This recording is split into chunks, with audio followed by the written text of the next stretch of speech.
La década de 1960. Para muchos, es la era más hermosa en la historia del diseño automotriz. Es la década del Jaguar E-Type, del Lamborghini Miura y del Ferrari 250 GTO. Nombres que hoy cuestan millones de dólares y que todo el mundo idolatra. Pero, ¿qué pasa con los otros? Mientras las grandes leyendas se llevaban los flashes y los titulares, en los talleres de Europa se estaban cocinando máquinas increíbles que por alguna razón del destino, la historia decidió dejar en un segundo plano. Coches con una ingeniería brillante, diseños que cortan el aliento y una experiencia de conducción que haría llorar de alegría a cualquier purista. Hoy vamos a hacer justicia.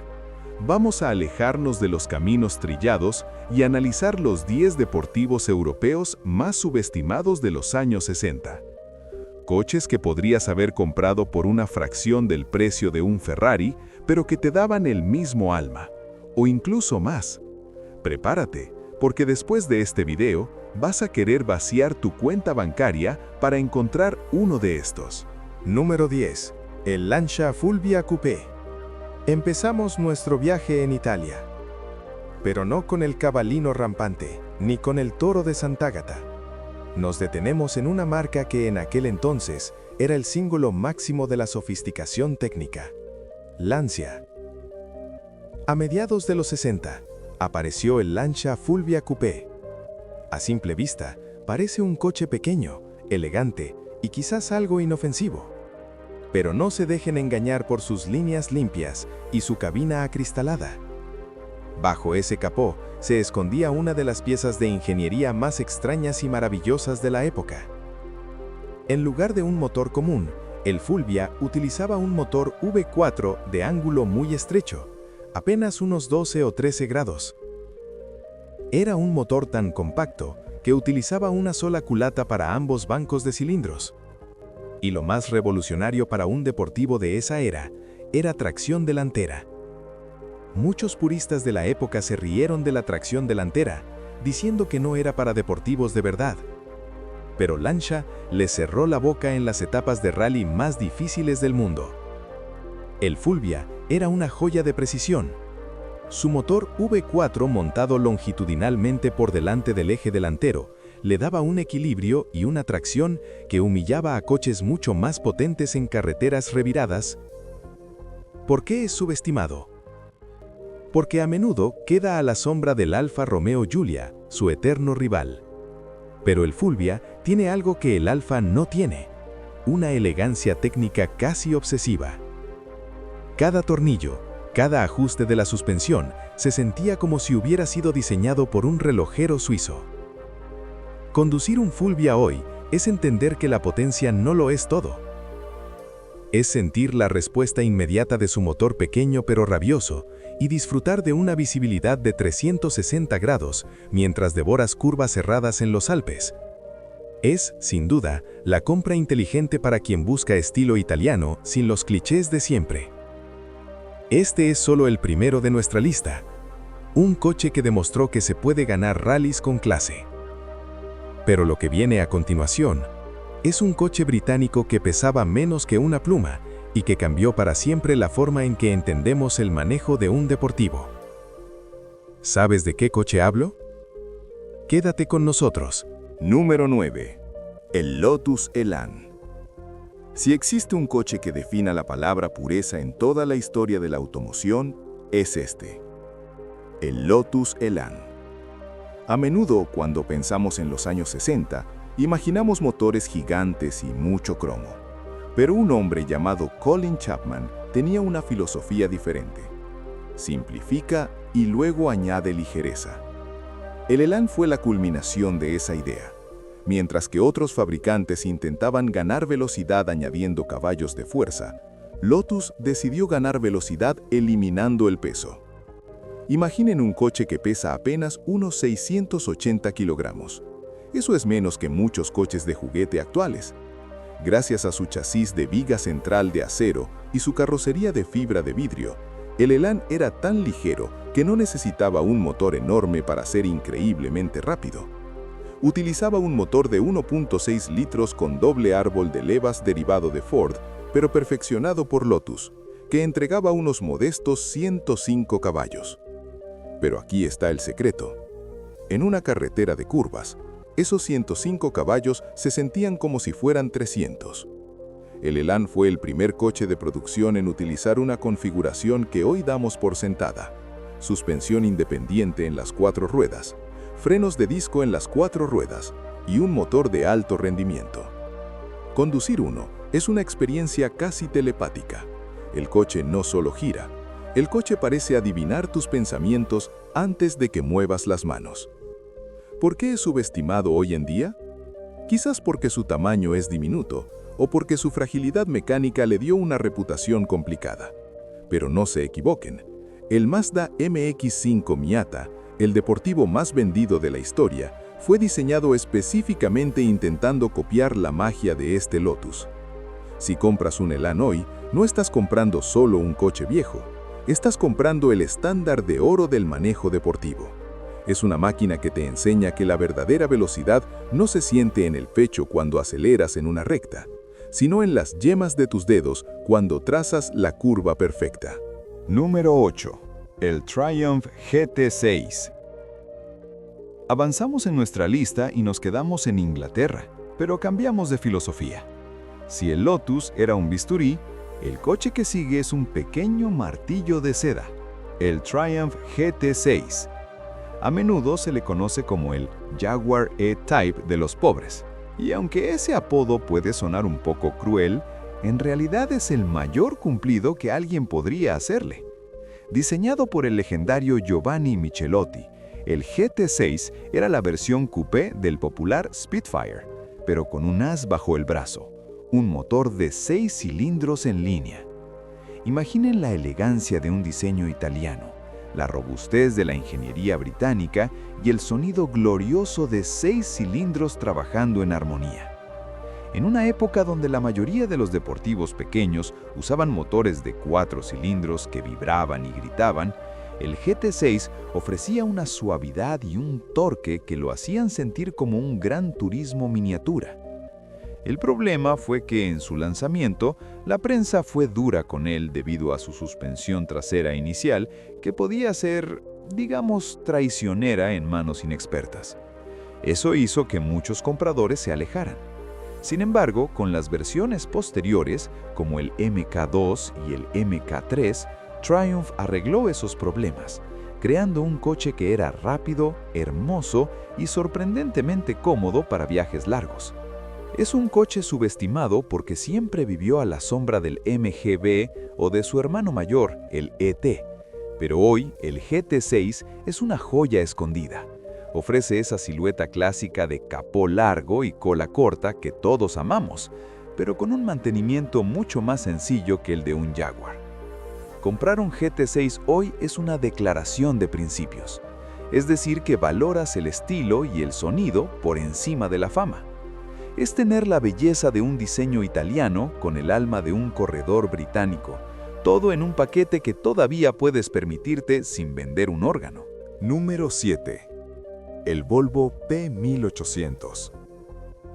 Cuando hablamos de Suecia, solemos pensar en seguridad y coches cuadrados.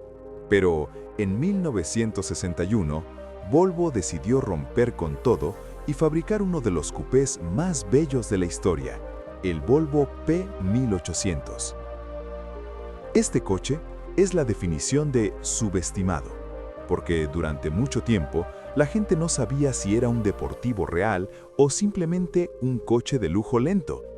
Pero el P1800 tenía algo que ningún Ferrari o Aston Martin de la época podía ofrecer: una durabilidad de otro planeta. De hecho, un P1800 tiene el récord mundial de la mayor cantidad de millas recorridas por un solo coche, más de 3 millones de millas. Su diseño era una mezcla fascinante.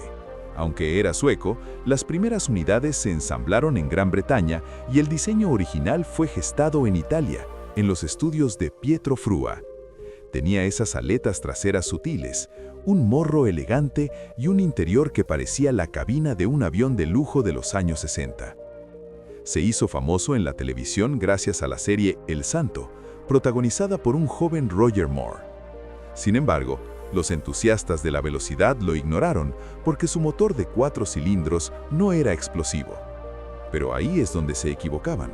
El P1800 no era para hacer piques en semáforos. Era un gran turismo diseñado para cruzar continentes a alta velocidad sin romperse nunca. Comprar un P1800 hoy es una inversión en tranquilidad y estilo. Es un coche que te hace ver elegante en cualquier lugar, desde una gala hasta una gasolinera.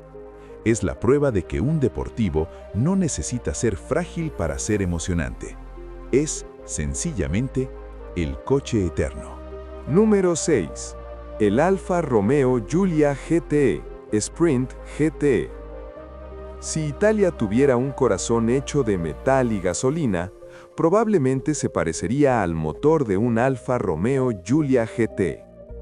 Lanzado en 1963, este coche es a menudo eclipsado por el Spider o por los modelos más caros de la marca. Pero el Giulia GT, diseñado por un joven Giorgetto Giugiaro cuando apenas tenía 22 años, es una de las siluetas más equilibradas jamás dibujadas. Bajo el capó encontramos el legendario motor Twin Cam de Alfa Romeo, un motor con doble árbol de levas a la cabeza que no solo era potente, sino que emitía un sonido que muchos describen como una ópera mecánica. Cada vez que pisas el acelerador, el motor responde con un gruñido metálico que te eriza la piel. ¿Por qué es subestimado? Principalmente por la reputación de Alfa Romeo con el óxido y los problemas eléctricos. Durante años, mucha gente tuvo miedo de comprarlos. Pero si dejas de lado los prejuicios y conduces uno, entenderás por qué los alfistas son tan apasionados. El Giulia GT no es solo un coche, es una experiencia sensorial. Es el tacto de su volante de madera, la precisión de su caja de cambios de 5 velocidades, algo raro en los 60s, y la forma en que el chasis se comunica contigo en cada curva. No es el coche más rápido de esta lista, pero es el que tiene más alma. Comprar un Giulia GT hoy es comprar una entrada VIP a la mejor época del automovilismo italiano. Es un deportivo que puedes usar para ir a comprar el pan o para correr en un circuito, y en ambos casos te hará sentir como un piloto profesional. Ahora, prepárense para conocer a un pionero del que muy pocos hablan. Viajamos a Francia para descubrir el Matra Jet. Este coche es históricamente masivo por una razón. Fue el primer coche de producción del mundo en tener un motor central. Sí, antes que el Lamborghini Miura y antes que el de Tommaso Vallelunga. El Jet era un coche extremadamente avanzado para 1962. Era pequeño, muy aerodinámico y utilizaba una carrocería de fibra de vidrio unida a un chasis de viga de acero. Al tener el motor ubicado detrás del conductor pero delante del eje trasero, su manejo era algo que los conductores de la época no podían creer.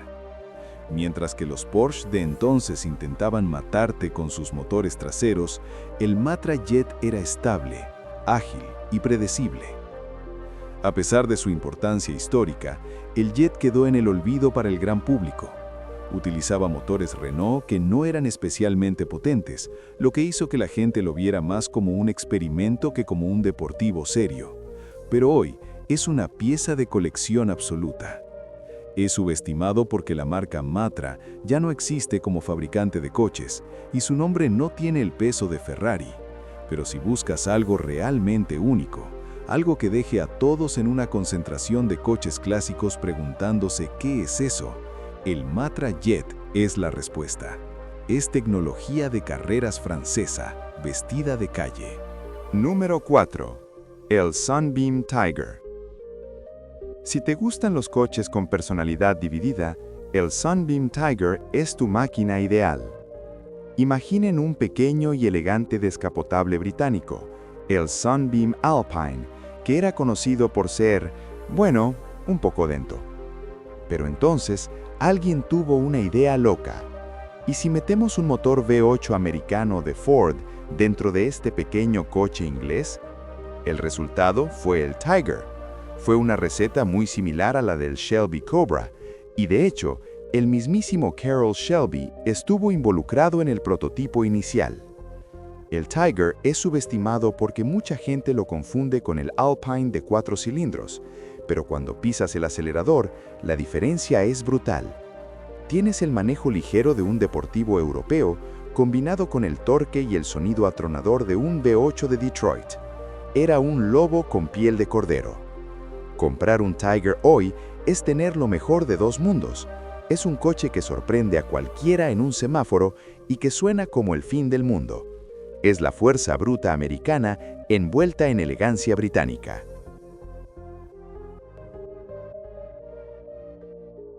Entramos en el podio con algo verdaderamente exótico y casi desconocido, el Marcos 1600 GT. Si ves uno por la calle, pensarás que es un prototipo futurista de una película de ciencia ficción de los años 60.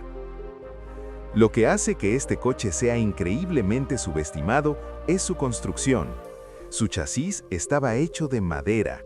Sí, han escuchado bien. Capas de madera contrachapada de abedul, pegadas y atornilladas para crear una estructura extremadamente ligera y sorprendentemente rígida. El Marcos era tan bajo que te sentías como si estuvieras sentado directamente sobre el asfalto. Su diseño era aerodinámico, largo y muy agresivo. A pesar de usar motores Ford o Volvo que eran sencillos, su peso pluma lo convertía en un cohete en las curvas. Es subestimado porque Marcos era una empresa pequeña, que siempre estuvo al borde de la quiebra y nunca tuvieron el presupuesto de marketing de marcas como MG o Triumph. Pero si quieres un coche que garantice ser el centro de la atención y que ofrezca una conducción pura y sin filtros, el Marcos es una joya que la historia no debería olvidar. Número 2. El Sabra Sport. En el puesto número 2 tenemos una verdadera rareza histórica, el Sabra Sport. ¿Sabían que Israel fabricó un coche deportivo en los años 60? El Sabra fue un esfuerzo ambicioso para poner a Israel en el mapa automotriz mundial. Con una carrocería de fibra de vidrio diseñada en Gran Bretaña y un motor Ford, el Sabra Sport era un coche con una apariencia muy distintiva, casi como una mezcla entre un AC Cobra y un deportivo italiano. Fue subestimado desde el primer día. La mayoría de la gente ni siquiera sabía que existía. Se fabricaron muy pocas unidades, lo que lo convierte hoy en uno de los deportivos más raros de la década. No era el coche más refinado y su manejo era un poco rústico, pero tiene una historia de supervivencia y ambición que pocos coches pueden igualar. Comprar un Sabra hoy no es solo comprar un deportivo, es comprar un pedazo de historia geopolítica sobre ruedas. Es para el coleccionista que ya lo tiene todo y busca algo que nadie más en el club de coches clásicos pueda identificar. Y finalmente, llegamos al número 1. El coche que, a pesar de ser producido en grandes cantidades, nunca ha recibido el crédito que realmente merece como un deportivo de élite, el Fiat 124 Sport Spider. Mientras todo el mundo habla del Alfa Romeo Spider, el Fiat 124 ha vivido injustamente a su sombra. Pero analicen los datos. Fue diseñado por la casa Pininfarina, la misma que diseñaba los Ferrari más hermosos. Su motor de doble árbol de levas fue diseñado por Aurelio Lamprevi, el hombre que diseñó los motores V12 para Ferrari en la Fórmula 1. El 124 Spider era tecnológicamente superior a casi todos sus rivales británicos. Tenía frenos de disco en las 4 ruedas, una caja de 5 velocidades y un motor que amaba subir de revoluciones. Además, tenía un mecanismo de capota tan sencillo que podías abrirlo con una sola mano en un semáforo, algo que los dueños de MG o Triumph solo podían soñar. Es el coche más subestimado porque durante años se le vio como un coche barato o común, pero hoy los entusiastas están despertando. Es un coche que ofrece la experiencia completa de un deportivo italiano, sonido, diseño y pasión, pero con un precio que todavía es razonable. Es el número 1 porque es el deportivo perfecto para el mundo real. Es la prueba de que no necesitas un emblema exótico para tener una experiencia de conducción exótica. Y ahí lo tienen, 10 joyas de los años 60 que la historia casi dejó atrás. A veces, la velocidad no está en los nombres más famosos ni en los carteles más grandes. A veces, la verdadera magia está en esos coches que requieren un poco más de investigación, un poco más de amor y un conductor que sepa apreciar la ingeniería por encima del prestigio. ¿Cuál de estos 10 elegirías tú para tu garaje ideal? ¿Te arriesgarías con el chasis de madera del Marcos o prefieres la elegancia eterna del Volvo P1800? Si te apasiona descubrir estas historias olvidadas del motor, suscríbete y acompáñanos en nuestro próximo viaje por el tiempo, porque mientras haya gasolina y una carretera abierta, siempre habrá una historia que contar. Hasta la próxima, y mantengan la pasión por conducir.